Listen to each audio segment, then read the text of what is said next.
This tape addresses the procedures involved in obtaining an optimum tape path alignment. The prime objectives of tape path alignment are to protect the tape from damage, to maximize signal capture, and to ensure compatibility between units. The tape path alignment involves the adjustment of the tape path components to set up a very precise tape path.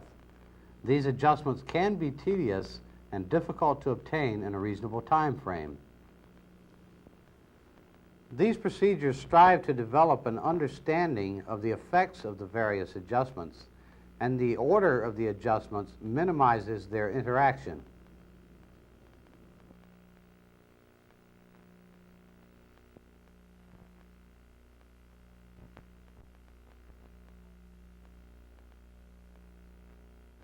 The following tools are required to perform tape path alignment: cleaning fluid, chamois and cotton swab, a torque cassette SL-003C,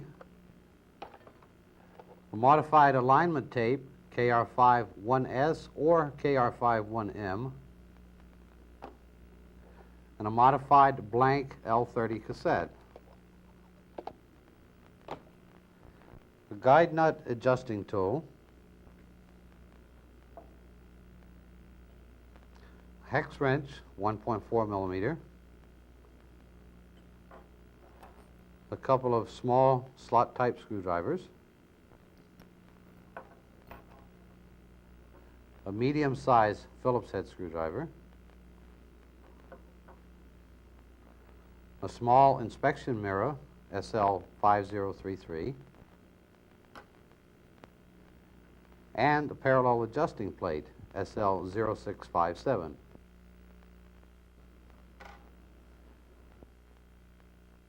Before proceeding with the tape path alignment, it's imperative that certain precautions be observed, such as cleaning and mechanical condition.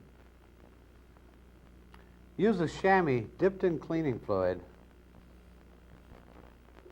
or an approved head cleaning kit. Never use cotton swabs to clean the video heads because the heads may become clogged with lint. Hold the chamois against the drum and rotate the head disc assembly slowly by hand. Never attempt to clean the rotary video heads with the drum motor running, as the heads are easily damaged. Thoroughly clean the entire surface of the drum by wiping horizontally. Wiping in a vertical direction can damage the video heads. With a cotton swab dipped in cleaning fluid, clean all surfaces that are contacted by the tapes. Clean the capstan, the pinch roller, the ace assembly, all guide surfaces, and the erase head. Make sure that all tape path components are in good order and all mechanical adjustments are correct. Never attempt a tape path alignment until everything is working properly. Check that the reel motor and tape loading mechanisms are operating properly. And check that the forward and back tension is within specifications using the SL-003C torque cassette.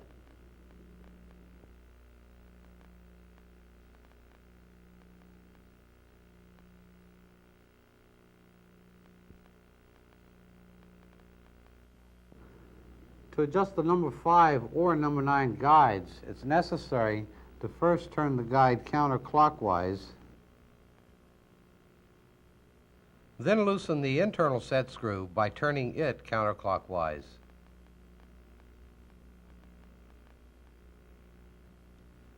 The guide can then be adjusted. After adjustment, note the guide position, then turn the guide about 1/4 turn counterclockwise and tighten the set screw clockwise. The final lockdown is by turning the guide clockwise to its adjusted position. Recheck for the proper adjustment. This may take several attempts to get correct.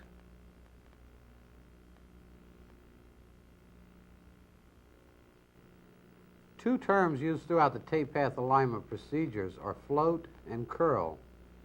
Float is the condition when the tape does not contact the flange of its respective guide. This effectively removes that guide's influence from the tape path.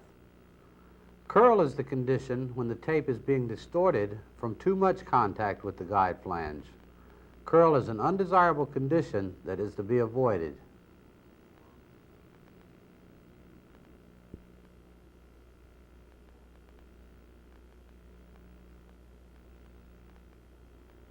Float is when the tape does not contact the guide flange and the guide surface can be seen between the tape and the flange. Curl is when the guide contacts the tape too much and distorts it.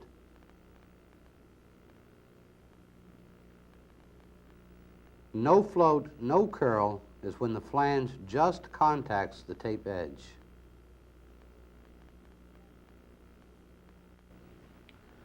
To view the RF waveform, connect the oscilloscope in the following manner. Connect channel 1 to CN002 pin 3 and the external trigger to pin 1. This provides the RF envelope triggered by the RF switching pulse.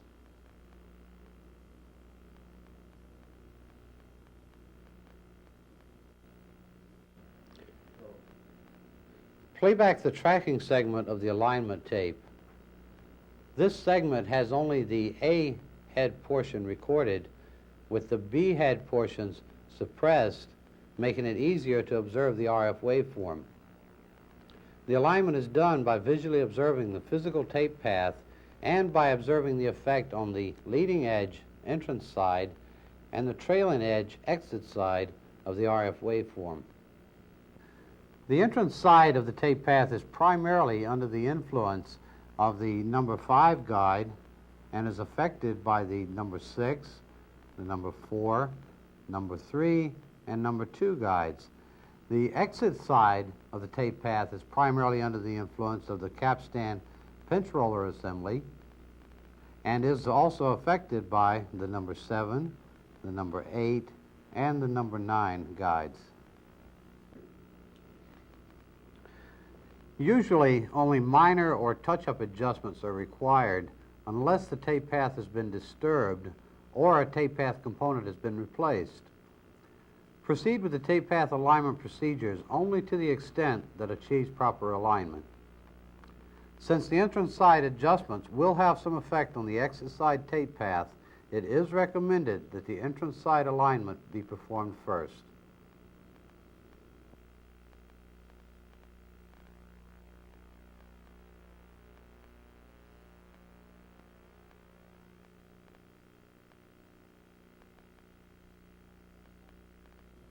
The entrance side procedure is done by following the flow chart. The first step is to test for the need of a tape path alignment. Before performing the entrance side procedure, test the need for a tape path alignment by adjusting the tracking control to obtain the maximum level flat RF envelope.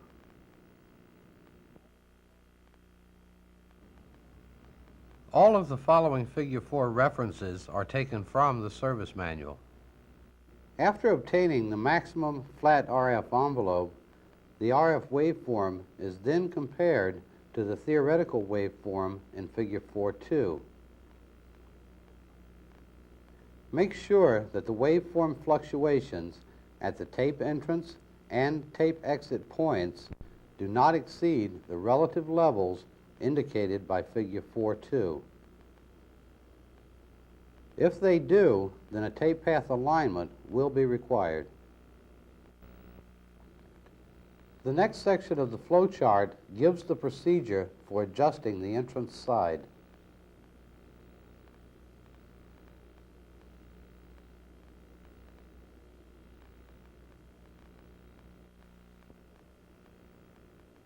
First, adjust the level of the RF envelope to about 60% of its maximum value. This allows for a more precise adjustment of the entrance side tape path.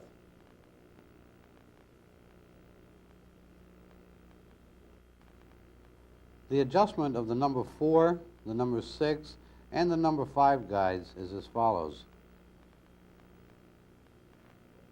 First, float the number 4 guide by turning it to its extreme clockwise position.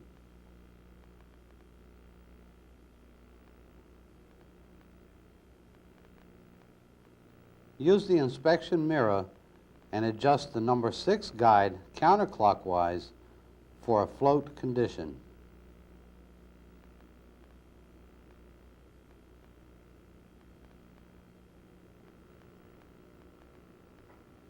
The actual entrance side tape path is now controlled by the height of the number 5 guide, since the number 4 and number 6 guides were previously floated. While observing the entrance side of the RF envelope, adjust the number 5 guide for the maximum level entrance side waveform as indicated in Figure 4.4.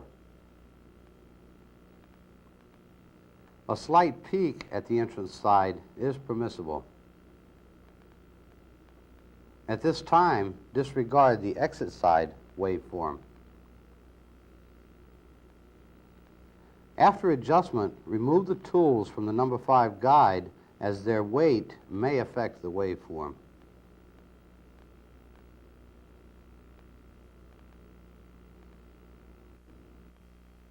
Next, lock the number 5 guide down.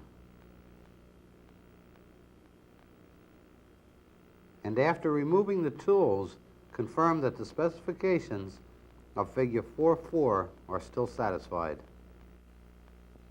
The next step is to test and adjust, if necessary, the tape tension between the number 4 and number 5 guides. To test for equal top and bottom tape tension between the number 4 and number 5 guides, the preferred method is to lightly touch the top and bottom of the tape to feel and judge equal top and bottom tension. This method requires some experience, so an alternate method using the scope may be used. The alternate method is to adjust the number 5 guide tilt screw clockwise until the waveform just dips on the entrance side, and then back off to just flatten the entrance side waveform. Be sure to recheck the number 5 height adjustment. In this section, test and adjust the tape tension between the number 3 and number 4 guides.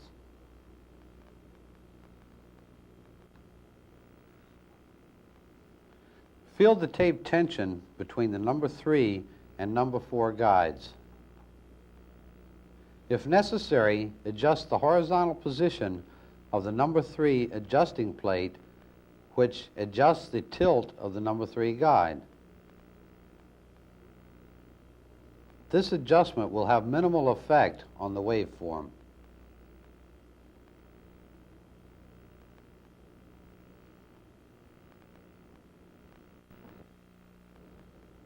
The next steps complete the entrance side tape path alignment procedure.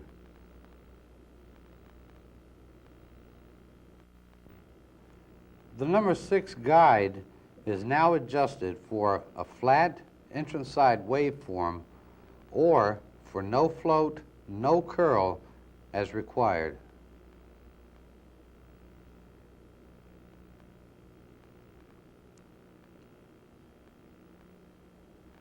Then adjust the number 4 guide for no float, no curl, and no effect on the waveform.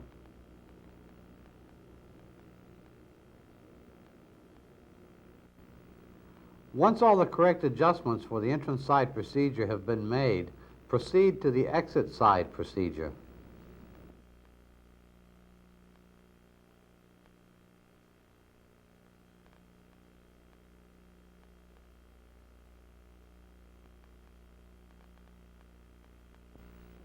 The first steps of the exit side procedure are to test to see if alignment is required.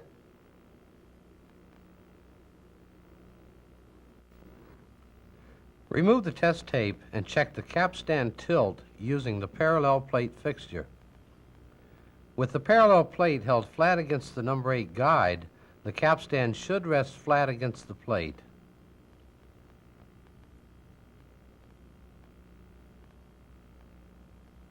If adjustment is necessary, then loosen the capstan lock screw by turning counterclockwise.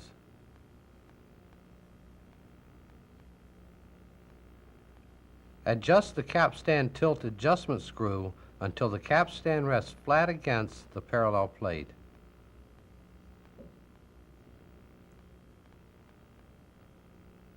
Tighten the capstan lock screw by turning clockwise.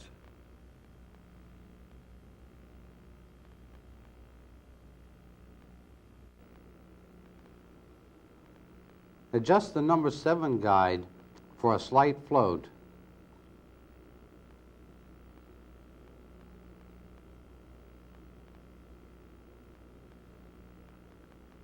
Also adjust the number 8 guide for a slight float.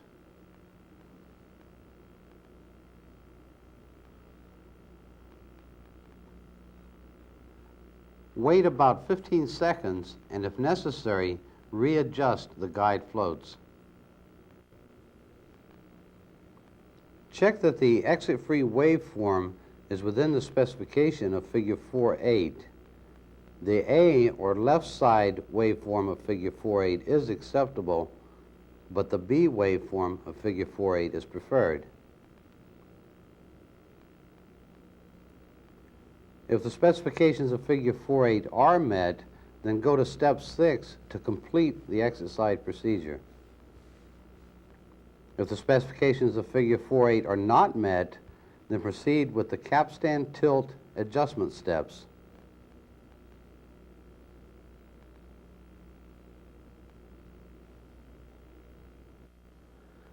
This section of the procedure determines the direction of the capstan tilt adjustment. The capstan tilt adjustment screw is turned counterclockwise if the waveform resembles Figure 12, and clockwise if the waveform resembles Figure 13. For this demonstration, this waveform and Figure 13 will be used, and the capstan adjustment will be clockwise.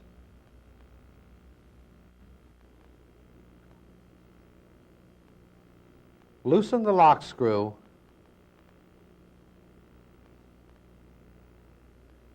and adjust the tilt adjustment screw 1/8 turn clockwise. Then snug down the lock screw.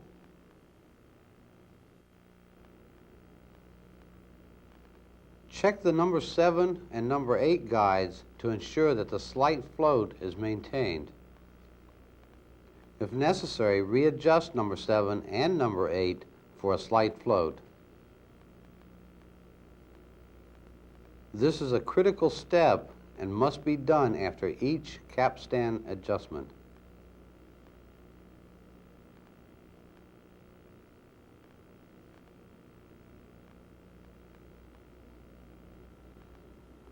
Compare the RF envelope to Figure 4.8 to see if the B form is obtained yet.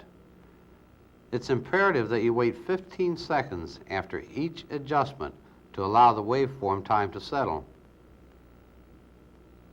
As indicated by the flowchart, adjustments are repeated until the desired results are obtained.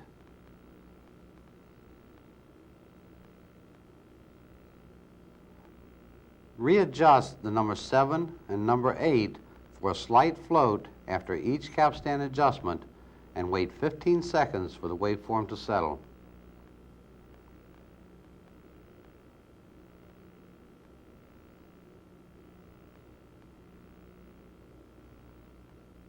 The capstan adjustment loop is continued until the specifications of Figure 4.8 are met. Adjust capstan 1/8 turn. Wait 15 seconds. Readjust number 7 and number 8 float. Wait 15 seconds. Check Figure 4.8. Repeat the loop if necessary.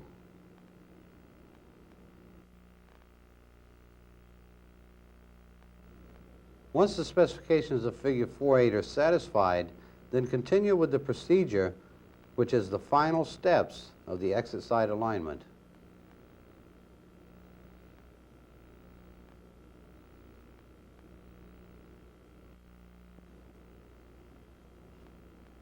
Adjust the number 7 guide for the maximum level flat exit side waveform.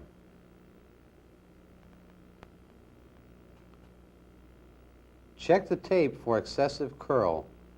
A very slight curl is permissible here if necessary.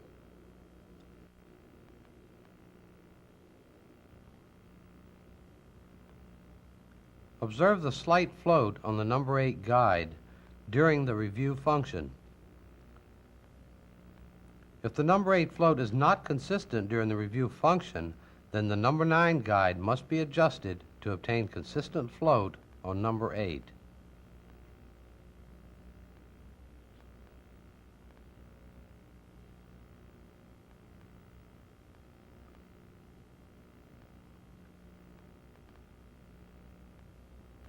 Adjusting guide number 9 counterclockwise decreases the number 8 float.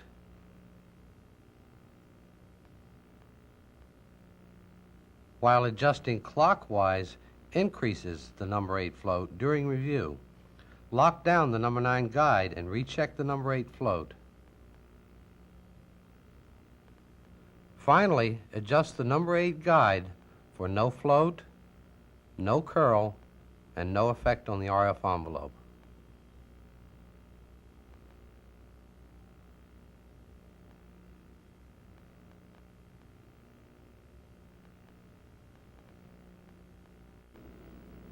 Once all the correct adjustments for the exit side procedure have been made, go on to the ace position adjustment procedure.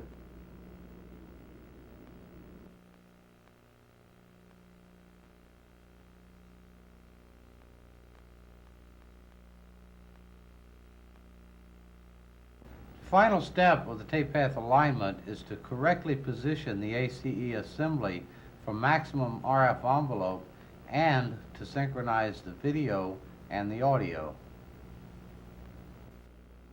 The ACE position flowchart first tests the need for adjustment.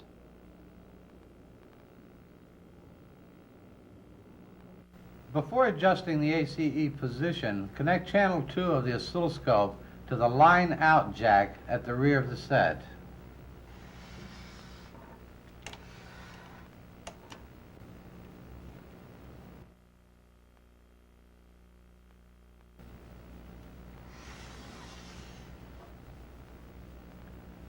Adjust the tracking control to detent and confirm that the maximum RF envelope occurs at tracking control detent and the audio 0 point coincides with the B waveform as illustrated in Figure 4.14. Here the correct waveform is shown.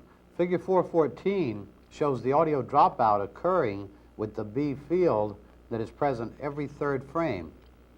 When correctly adjusted, the RF envelope will be at the maximum flat level, and the audio 0 point, identified here, will correspond with the B field, here identified as a pulsating field.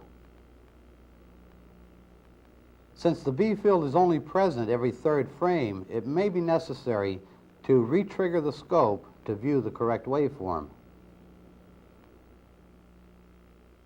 Perform the tracking center adjustment by connecting the oscilloscope to the SS14 board, channel 1 to TP306, and channel 2 to TP303.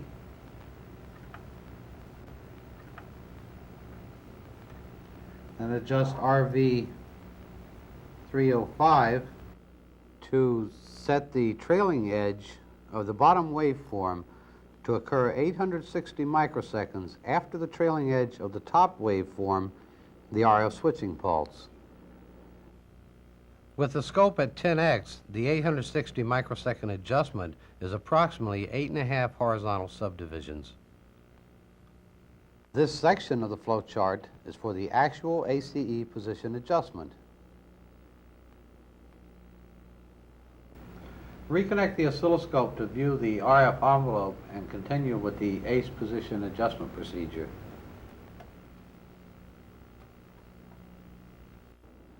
After performing the tracking center adjustment, loosen the mounting screws of the ACE assembly and slide it to the extreme right-hand position.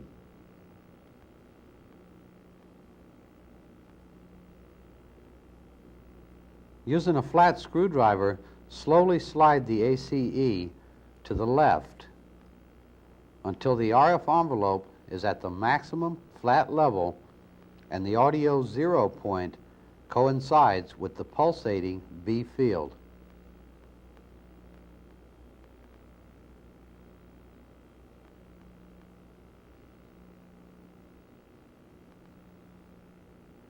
Then secure the ACE assembly in its adjusted position.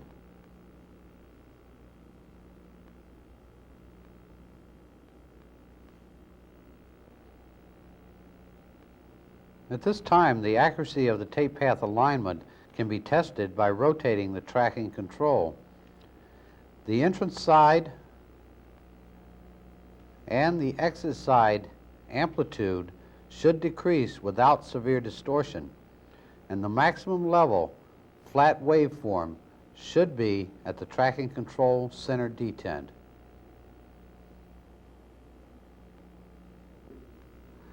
Check the picture quality using the color bar segment of the alignment tape. It may also be helpful to play back the monochrome segment of the alignment tape and check the picture stability, especially in the pause and freeze frame modes. As a final check, observe the physical tape path using an L-830 modified cassette tape. Check for excessive floats or curls.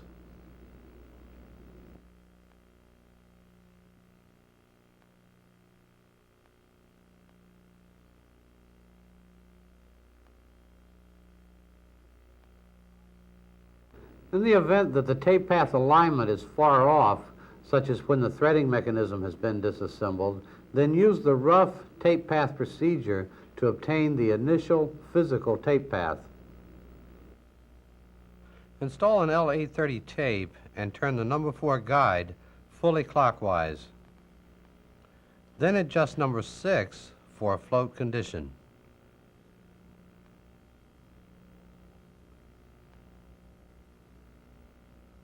Unlock the set screw and loosen the number 5 guide by turning it counterclockwise.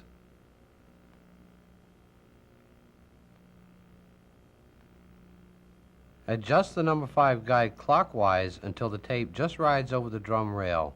This is easily determined by the chattering sound. Then back off number 5 until the chattering stops.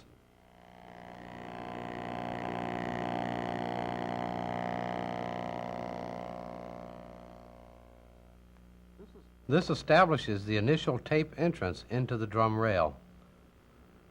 Next, test the tape tension between the number 4 and number 5 guides and adjust number 5 tilt if necessary. This completes the entrance side rough initial alignment. To align the exit side, first remove the number 7 and number 8 guide adjustment nuts and replace them with about 2.5 turns to establish the initial ACE position. Then check the capstan tilt with the parallel plate and adjust if necessary. This completes the physical tape path alignment for the exit side. With the initial physical entrance and exit side tape path now set, proceed with the entrance side, exit side, and ACE position procedures.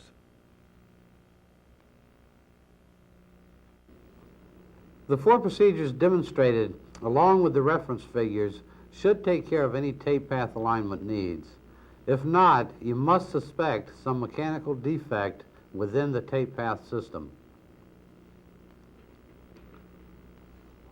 This concludes this tape demonstration of the SL-2700 tape path alignment procedures.